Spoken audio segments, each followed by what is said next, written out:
Hey guys, what's up? It's Solo. Before we get into the video, I need to talk about two things. Number one, the X-Defiant video will be re-uploaded with audio. I didn't notice that I didn't unmute my audio in the editing software when I went to render it, so it rendered without my voiceover on top of it. And so, yeah, I'll be trying to re-upload that somewhere in the coming days. Number two is, of course, that I am moving. After being here almost 18 to 19 years, me and my family had decided to move closer into a town, meaning A, I'm going to be getting better internet, and B, I'm going to be actually getting a bigger room. That being said, I actually am interested in starting to do card opening videos, which I might be doing on a second channel once I get that fully established and set up. But as of right now, all I know is I'm getting a new internet and I am also going to be moving at the end of the month. So around October 28th is probably when I'll be moving. So if there's not uploads around that time, it might just be due to the fact that I don't have time to edit and upload stuff, and it should resume a little bit after I get moved in. So, with that being said, let's talk about this week in Destiny. We have a lot to talk about. Some parts we're going to skip over because they've already been previewed, mostly just the dev stream where they talk about the dev stream. But yeah, let's start out with the first part, which is going to be learn all about the new artifact, shall we? Learn all about the new artifact. The elemental focuses for this episode will be Stasis, Arc, and Void. Act 1 features the most Stasis mods we have ever added to an artifact. Frost Armor plays a key role in this artifact spellcrafting, granting you increased bonuses to Stasis. Then, while you're getting in close with the protection of Frost Armor, you will also gain increased close range combat potency. Shotguns and SMGs are picking up some anti-champion capabilities as well as a couple of finisher-focused mods. It will also be a great time to bring your favorite grenade launchers up to the light level and live out your artillerist fantasies. All right, and then the next thing that it has is it has all the columns, and we're gonna just go ahead and read it. Ones that are very obvious, I will just say the name of, like the champion mods, because most people know what champion mods are by this point. And that's all of column one. So, column one has anti barrier scout rifles, overload submachine guns, unstoppable pulse rifles, anti barrier shotguns, and overload breech loaded grenade launcher. So that's going to be interesting just based on like how things are going, right? Then column 2, it says one with frost. While frost armor is active, stasis weapons gain increased reload speed and stability. Stasis swords gain increased guard resistance. Killing breeze, rapid weapon final blows, grant you a bonus to mobility. Weapon final blows with the dark ether Reaper origin trait count as more than one. Enhanced Ether Generator. Dark Ether Reaper origin trait has a chance to spawn an extra Dark Ether charge. Weapons with the Dark Ether Reaper origin trait are overcharged when that modifier is active. Fell the Revenant. Increased weapon damage to Scorn. Wearing Shade Stalker armor increases the bonus damage. Rapid impacts. Dealing damage with grenade launcher temporarily increases the reload speed of grenade launchers. That's just funny. Column 3, which is the middle column.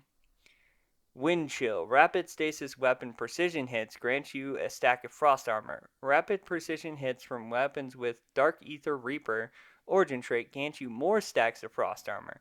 Boost. Dealing stasis weapon damage to slow targets has a chance to spawn a stasis charge. I wonder if these boosts are from the elixirs, yeah, I think they're called elixirs, but I wonder if those are where the boosts are from, because it seems like it's just these two lines, so we'll see. Crystalline Converter. Gather stasis shards to gain stacks of Crystalline Converter. Your next powered stasis melee hit creates stasis crystals equal to the number of stacks you have. Boost. Stasis weapon final blows after activating your class ability spawn a stasis shard. Total Carnage. After finishing a powerful combatant, gain temporary damage resistance. While you have 2 or more Shadestalker armor pieces equipped, after finishing a powerful combatant, gain increased temporary damage resistance and replenish health. By the way, I'm pretty sure the Shadestalker armor set is literally just the episodic armor set that they're going to give us, so keep that in mind as well. Power from Pain. Rapid blows against weakened combatants grants you Devour. Boost. Rapidly defeating weakened combatants spawns a Void Breach. Trace Evidence. Rapid precision hits or rapid final blows on a target affected by Jolt or Blind will generate ionic traces. Boost. Picking up an ionic trace grants an armor charge. Okay, on to column 4.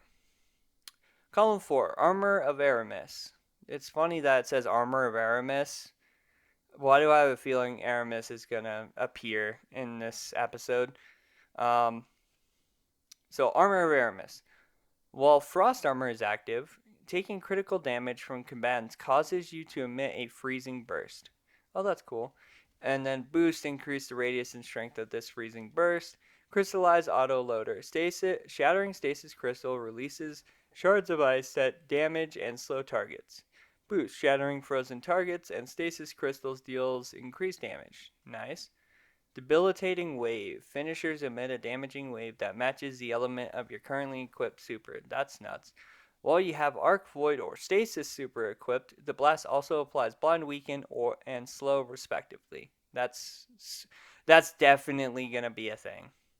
Like, people are definitely going to use that. Concussive Reload. Using a grenade launcher to damage a boss, damage a champion, or break a combatant shield weakens them. Boost. Using grenade launchers to damage bosses, champions, or to break combatant shields automatically reload stowed weapons. Nice. This one's called Retinal Burn? Bruh. Retinal Burn. Rapid arc weapon precision hits consume an armor charge to blind the target. Oh, that's nuts. Blinding a target this way instead emits a blinding burst. Okay, yeah, I feel like these tonics or elixirs are going to be what these like boosts that I keep seeing are. So, Brain Freeze. Frozen combatants become surrounded by chilling fog, which slows combatants that aren't already. That's cool. Weapons with Dark Ether Reaper origin trait deal more damage to frozen combatants. Supernova. Picking up a Void Breach causes your next source of void damage to create a large weakening pulse. That's cool. Conductive Cosmic Crystal. Your arc abilities, void abilities, and weapons with Dark Ether Reaper origin trait do bonus damage to targets that are affected by a stasis debuff. Boost. Increase bonus damage to combatants affected by a stasis debuff. Served Cold. Picking up a stasis shard grants you class ability energy. Picking up a Void Breach grants you melee energy. Kinetic Impacts. Sustained damage with a power grenade launcher causes the combatant to emit a shockwave that damages nearby combatants. This shockwave can stun unstoppable holy shit. Okay, I'll take that. But yeah, so that's everything for the artifact. And you can definitely see it has like tangents, but I definitely think the main element, like the main one, is going to be stasis. More than likely, I'm probably going to do something with prismatic, and probably stasis is going to be the main one, and then maybe the secondary will be arc or void, whichever one works better. But yeah, moving into the next one, they're going to be talking about exotic armor tuning for the episode Revenant. So let's move into that. Alright, so these are the changes to exotic armor for each class and also just overall. So firstly, I'm just going to read the changes. I'm not going to read all the text on the screen. That's going to take me way too long. This video is already pretty long. I'm recording this after realizing that. So firstly, Sorry about that. Lucky Pants. Lucky Pants is getting changed. Now provides a movement bonus, including increased slide distance and sprint speed when a hand cannon is equipped. Airborne effectiveness bonus is active after whenever a hand cannon is equipped, not just when illegally modded holster buff is active. No longer requires a hand cannon to be matched to the super damage type or kinetic to receive the PvE damage buff. Out of Luck cooldown will only trigger when 7 stacks of the PvE damage buff before swapping off the weapon or time expires. Maximum damage decreased from 600% to 450. Next, Young Ahamkara Spine is once again provides Trip Mine Grenade energy on ability hits instead of final blows, and plus it is plus 33% grenade energy in PvE and 8% in PvP. Blight Ranger. They're changing it to be like Raiju's Harness. Added the ability to cancel Arc Super while equipped, damaging and blinding nearby enemies, and granting a Tier 4 Arc weapon damage boost. Damage dealt by this effect scales based on the number of projectiles reflected prior to canceling. Reflected. No longer creates orbs of power when reflecting projectiles, with the Arc Staff reflecting projectiles now directly refund super energy, making it longer. Raiju's Harness, fully reworked behavior of its exotic trait, Mobius Conduit, inspired by its lore tab. Activating Gathering Storm calls down lightning on all nearby targets, jolting them while applying Amplifying to allies. Defeating Arc debuff targets grants a small amount of Gathering Storm energy. Revitalism. Sphere of Syntheseps is going to be reduced melee damage bonus provided when both Bionic Enhancement and Stylish Executioner are active by 50%. Moving on to the Titan. Icefall Mantle has a lot of changes coming for it. Firstly, when you gain a stack of frost armor for rapid, for rapid stasis final blows. Each time you gain a stack of frost armor from a source, you will heal a small amount. When the unique class ability granted by Icefall Mantle will now provide maximum stacks of frost armor instead of a custom overshield. You will also immediately heal for each stack that gets added. It will no longer prevent sprinting or jump abilities, and it now works when thruster is equipped.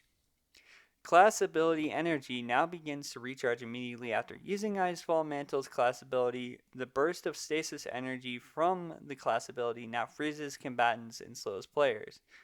No longer provides bonus stasis weapon damage, and now requires a stasis super to be equipped to benefit from the exotic effects. This one's going to be a nuts change. I can't wait to actually see it in action. Cadmus Ridge, Lance Cap, remove the stasis weapon requirement. Now, any final blows or rapid precision hits while behind a rally barricade with the stasis super equipped will now create a diamond lance near you, directly hitting any powerful combatant. With a diamond lance will now create 3 stasis crystals. Previously, it was only bosses and vehicles would create additional crystals. Ursa Furiosa and the Spirit of the Bear. Increased maximum super energy gain for Unbreakable and PvE from 15 to 20%. Fix an issue where you were gaining more super energy from Unbreakable and PvP than intended. Now provides a maximum 10%. Crest of the Falling Star. Melee final blows, while amplified, now grant super energy. Reduced the damage bonus from Caress to Thunder Crash from 2 times to 1.55 times. This keeps the overall damage similar to what it was previously. Replace Overshield after impact damage resistance, 50% in PvE and 10% in PvP. Peacekeepers. Dealing damage with combatants with an SMG increases SMG damage for a short time. Maximum 20 stacks, 100% bonus damage. Lasts for 1 second. Each hit adds a stack and refreshes the timer. This is going to be nuts because it's kind of like the Lucky Pants, but a little bit nerfed down. But I think it'll be cool. Mask of the Quiet One. Rapid final blows and final blows while at critical health will now grant Devour. This effect requires a Void Super to be equipped, of course. Stoicism. Spirit of the Horn, Spirit of Alpha Lupi, and Spirit of Hoarfrost. All of their abilities will now be triggered by thrusters, not only just the barricades.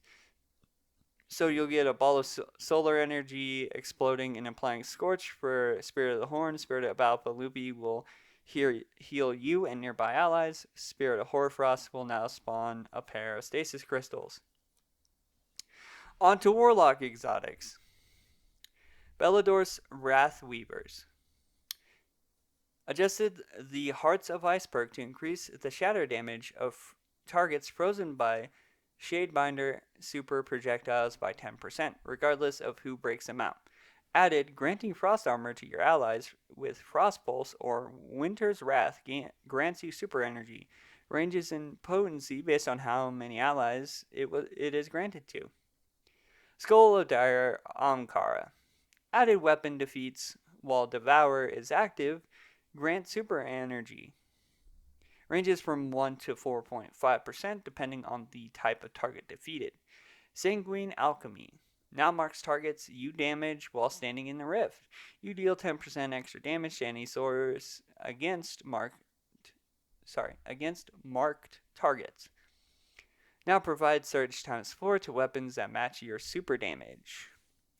Verti's Brow and Spirit of Vertity, or Verti, whichever one you want, say, the first stack of death throws now provides 40% grenade damage in PvE, up from 20%. Each additional stack provides 15% grenade damage up to a max of 100% at 5 stacks. PvP is unchanged. Cenotaph Mask, damaging a vehicle, boss, or champion with a trace rifle will once again visually mark the target for the player using Cenotaph. Osteomancy Gloves reduce the increased seeker distance and speed by 50%. Speaker Sight, 6 instances of healing a damaged ally in Crucible will spawn an Orb of Power. Okay. Now we're going to move on to super damage exotic tuning. Basically, their whole thing is more risk, the more damage you're going to do, whereas less risk is less damage. So Caress of the Falling Star plus Thunder Crash is going to be unchanged. Pyro Gale Gauntlets and Burning Maul is going to get a plus 10% damage. Spirit of the Star Eater and Nova Bomb is minus 12% damage. Spirit of the Star Eater and Twilight Arsenal is minus 26% damage. Spirit of the Star Eater, Needle Storm, and Storm Edge is going to be unchanged for both of them. And then Celestial Nighthawk is going to get a minus 5% for bosses only. And just to give you guys more basis on those changes, Crest of the Falling Star we already talked about. Pyro Gale Gauntlets is going to increase the Cyclone damage by 10%. Spirit of the Star Eater is going to reduce the benefit for Nova Bomb to 50% from 70%. Same with Thunder Crash. And then Twilight Arsenal is going to get from 70 to 25%. Celestial Nighthawk, again, reduce damage to bosses by 5%. Alright, moving on to weapon tuning and new mods for Revenant. Weapon archetypes. We wanted to encourage more accurate gunplay in PvE without making content feel like a slog, so we have made a small redistribution of the damage by most primary weapons. In practice, this means slightly increasing the critical hit damage while reducing the body shot damage by a corresponding amount. Every subfamily has been tuned by hand, but they all generally will fall within 5 to 7% range as noted below. Auto rifles, scout rifles, pulse rifles, subs, sidearms, hand cannons, rebalance how PvE damage is dealt to slightly prioritize critical hits, increase critical hit damage between 5 and 7%, and decrease body shot damage from 5 to 7%. Next, they are buffing heavy pulse rifles, and, well, they're changing how heavy pulse rifles do damage. So, for example, pulse rifles, heavy burst, including Graviton Lance and Revision 0, increased RPM from 300 to 324, decreased damage in PvE by 18% for legendary weapons in the subfamily, and Graviton Lance and Revision 0 will be reduced by 8%. Sniper rifles, the changes coming to those is reduce flinch against combatants by 50%, reduce camera roll against players by 10%, increase damage against minor enemies by 60%, major enemy by 75%, mini bosses 35%, champions 25%. Glaives. They have corrected an issue where perks that change the magazine size could sometimes display incorrect preview values. Shotguns. Shotgun's minimum damage after fall off has been increased from 0 to 40 for damage versus AI only. So this is a buff for PvE. Rocket assisted sidearms are getting their reserve ammo reduced by 25%. Trace rifles are getting increased base spawns and crate PvP ammo from 25 to 29. High impact machine guns increased critical hit damage by 4%. Heavy ammo grenade launchers are getting decreased damage from the detonation by 5% against combatants, increased projectile impact damage correspondingly globally. In PvE, total damage is the same, just split differently between detonation and impact. In PvP, heavy grenade launchers now deal approximately 7 and 26% more impact damage depending on the blast radius stat, and rapid fires increase rapid fire frame impact detonation damage by 7%. Now we're going to move into PvP weapon micro tuning. So, here are the nerfs for these specific weapons. Nerfs. Adaptive hand cannons. Base damage from 44.7 to 44.5. Critical hit damage from 80.3 to 80.1. Slightly reduces 3 tap range once damage fall off has begun. Adaptive auto rifles. Critical hit damage from 26.5 to 26.25. Reduces forgiveness against high resilience tiers. High impact pulse rifles. Critical hit damage from 40.1 to 39.6. Lowers the resiliency threshold to force 6C instead of 5C 1B to 5. I'm not exactly sure what that means, but I figured I'd just read out anyway. Here are the buffs. Adaptive submachine guns. Base damage from 10.9 to 11.5. Decreases body shot time to kill. Precision auto rifles. Base damage from 19 to 19.4 and critical hit from 33.6 to 33.95. Reduces the nerf they received in Destiny 2 into the light by 50%. High impact auto rifles. Base damage from 22 to 23. Critical hit damage from 40.1 to 41.4. Slightly increases forgiveness and range after damage fall off. Precision hand cannons. Increased base damage from 40.4 to 45.3. Critical hit damage from 70.25 to 70.2. Decreases body shot time to kill. Heavy burst hand cannons. Base damage from 23.8 to 24. Critical damage from 49.6 to 52.8. Slightly increases forgiveness and range after damage fall off. Allows better interaction with damage boosts. Heavy burst pulse rifles. Critical hit damage from 41.95 to 42.55. RPM increased to 320. Decreases optimal time to kill from 0.87 seconds to 0.80 seconds.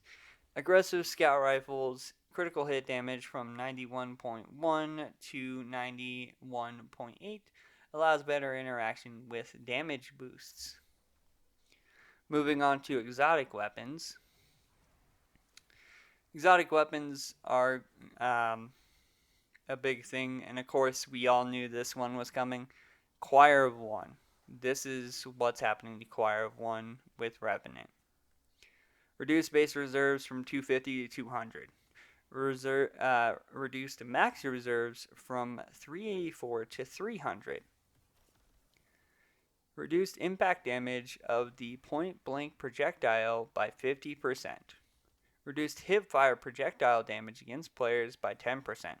Now starts with 7 ammo in Crucible and gains 7 from crates and ammo bricks. So yeah, it's getting nerfed significantly. I mean, playing with it, you can feel it just like blow away a lot of things. So yeah, I figured it was coming. It's still pretty fun gun for right now. We'll have to see how it plays after these nerfs. Huckleberry. Huckleberry now fully reloads on kills. Replaced Catalyst with Kinetic Tremors. Nice.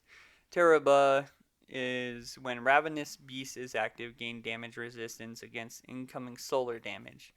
50 versus combatants and 15 versus players. Symmetry. Now gains a stack of dynamic charge on kills in addition to precision hits. That's good. Duality. On Black Wing stacks, for max effect, reduced from 5 to 3, extended duration of buff from 7 seconds to 10. Bad Juju. Increased the lifetime of String of Curses from 3.5 seconds to 5.5 base. 7.5 with Catalyst, and increased magazine size from 27 to 36. The weapon also appears to have become more haunted than it used to be. Okay, that's funny. Are they gonna make it actually like have like some sort of animation or something? We'll have to check it out when the update goes live. Extras is getting increased direct hit damage versus combatants by 33. Adjusted recoil and projectile to have much flatter trajectory by doing the following: reduced camera recoil from firing by 50%, increased projectile velocity, reduced projectile gravity, plus 5 ammo in reserves. Now spawns a moth on 2 direct hits, reduced moth cooldown from 4 seconds to 3 seconds, shared with kill the trigger. Fighting Lion will now spawn a volatile burst on direct hits. Prospector now spawns a powerful cluster. Now spawns 3 powerful cluster bombs on detonation, dealing substantially more damage per shot over a large area than previously. Remove sticky grenade, flame grenade, and remote detonation function. Max size reduced to 6. Bonus ammo reserves on Catalyst changed to plus 50 reload speed. Chaperone added the ability to trigger Roadborne on 2 rapid precision hits. Precision hits with Roadborne active also extended by 3 seconds. Plus 20 stability, plus 25 reload speed with Roadborne active, increased base ammo reserves. And Lumina updated hip fire projectiles to behave more closely to support auto rifle healing shots. Alright, and now we are going to move on to the weapon perks that they have changed. Alright, so weapon perks Slice now works correctly in Crucible. Sideways can now be refreshed if you slide again following the completion of the initial slide. Alloy Mag increases reload speed when magazine is near empty. Auto loading holster increase the time to reload by 1 second for both base and enhanced. Reconstruction increase time to start reloading by 2 seconds for both base and enhanced. Master of Arms can now stack up to 2 times. 1 times grants 15% damage for 7 seconds. 2 times is 25% damage for 4 seconds and drops back down to 1 times when the timer expires. Dawning Origin Remove the time limit between kills. Now requires kills in a life instead of rapid succession. Iron Reach, Iron Gaze, and Iron Grip reduced the downside stat penalties from -30 to -20 base and -25 to -15 for enhanced. Now, we're going to move on to the new weapon mods that they're going to be adding in Revenant. So new weapon mods. Added several new weapon mods. These can be equipped on enhanced or crafted weapons. Here's the list broken down by category. So, we have combo stat mods. We have bundles 2 stats, +6/+6. Ballistics is range and stability. Tactical is reload and handling. Aerodynamics is blast radius and projectile speed. Tension is draw time/accuracy. Edge is charge rate and guard resistance. Anti-flinch is +15% flinch reduction. Ammo finder enhancement. There is special finder enhancement and heavy finder enhancement. Progressives roughly 10% faster per kill with this weapon for both of those. Optic mods. Marksman optics, which is for sniper rifles, linears, scouts, bows, machine guns, trace rifles, and rocket launchers. Marksman optics high, +2% or +2 zoom. Marksman optics low, -2 zoom. CQC optics, hand cannon, pulse, auto, sub, sidearm, fusion, breach, grenade launcher, drum grenade launcher. It's high +1 zoom, low -1 zoom. Synergy, escalating chance to spawn a subclass bauble matching this weapon's type. Kinetic weapons spawn an orb of power instead.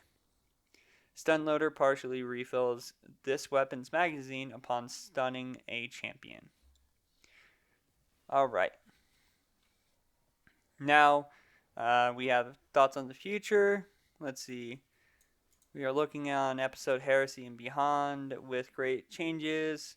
Updates to Glaive, particularly underutilized heavy ammo sniper and aggressive frame fusion rifles. Further down the line, we have big plans for changes to overall ammo economy, introducing more determinism and build crafting options. Alright, so let's move into the weapons. Now, I am bundling all the weapon stuff together because it's all happening like in the same section, so that it's easier to see. But we do have, I believe, 3 instances of stuff coming, and then we'll talk about some 2 other things, and then I think we should be good. So we're getting these ones. I'm going to be saying the name and then what they are. I'm not going to say any of the perks or anything because, well, we'll be here for a while. So we have Insurmountable, which is a Void Precision Frame Sidearm. Sovereignty. It's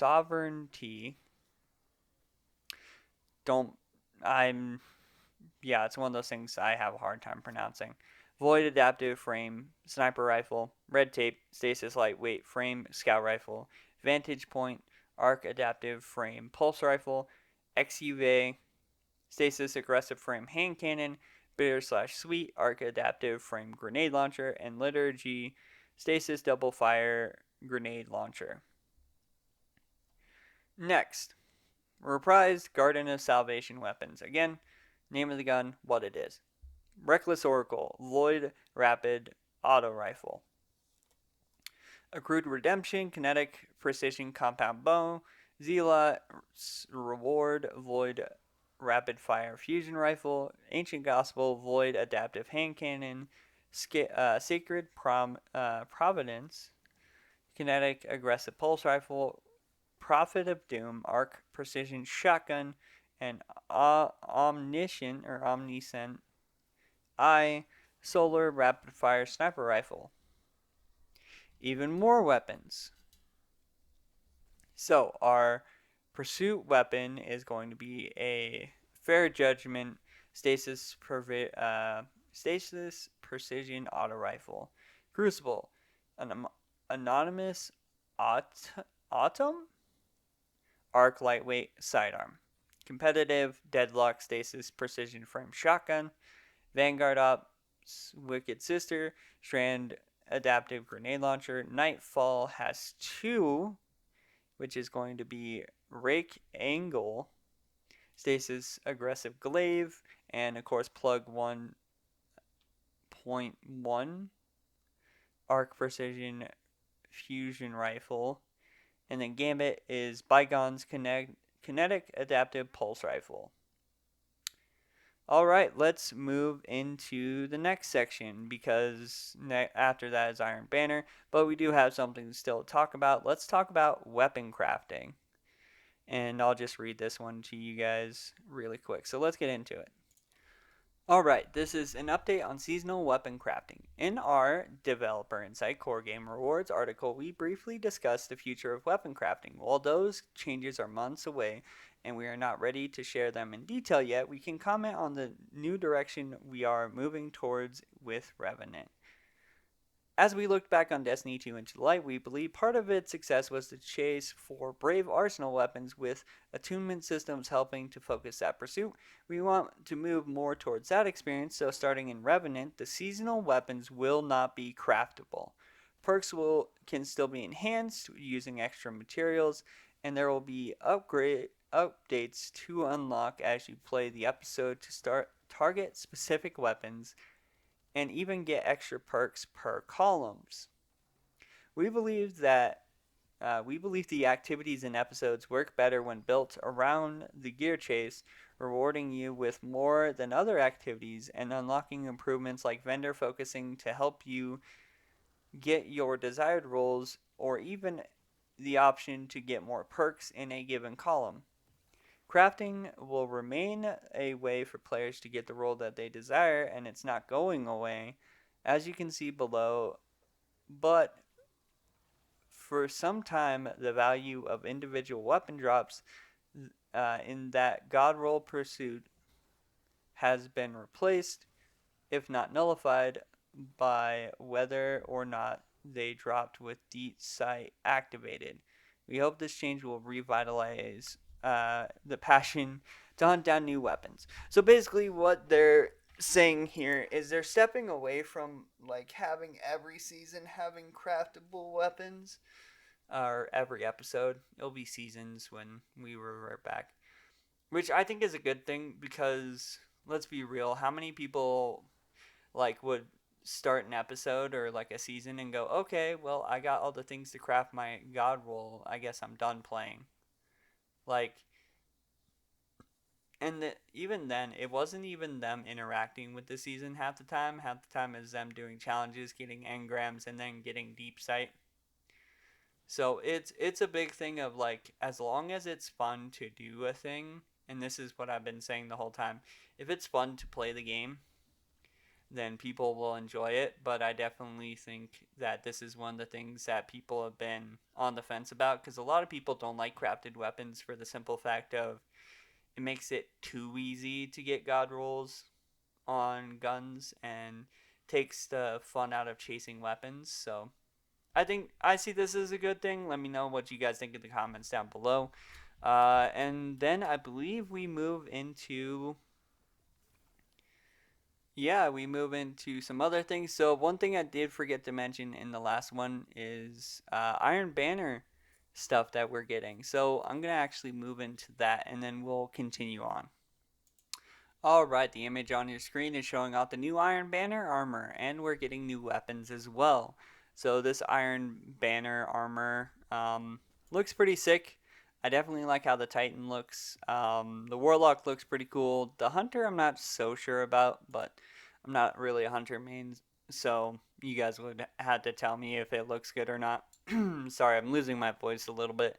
Uh, the two new weapons we're getting is Tenacious Mastery, which is a stasis rocket frame sidearm, and then Archon's Thunder Stasis High Impact Machine Gun, which again has redacted stuff on it. And yeah, we'll see how good those are when we get around to it. There is some stuff about fixing like ornaments and making them look better. So they're going back and fixing a lot of the ornaments that or a few of the ornaments that use it. So they're fixing, it looks like a cold heart ornament. So then it looks a lot better now than it did beforehand and actually has like a good look to it. So that's cool. So yeah, all existing weapons that had an issue. And so yeah, that's cool. But let's move on to, of course, one of the things people have been waiting for, which is the description of the re-inverted Spire, which is the revamp of the inverted Spire strike. So yeah, let's talk about that. All right, so yeah, next they talk about the inverted Spire, which is coming back with the release of Revenant. It's being revamped and redone. So it says, "Hey, remember the inverted Spire, the very cool Nexus strike, where you fought through some cannons, a cave, and a battlefield until you reach an enormous drill that went so deep it found trouble. Well, it's back with a Vexiance. Oh my god. Not that it ever left, it was still possible to play in the game, but it was one of the original Destiny 2 strikes that were bound for an update, and so it's coming. There's a new narrative to go with it this time because the Vex are the main enemy present. That means they will have terrible defenses installed and new units deployed. In quotations, don't you love wyverns? Spoiling it any further would be rude and ruin the fun, but you have been warned.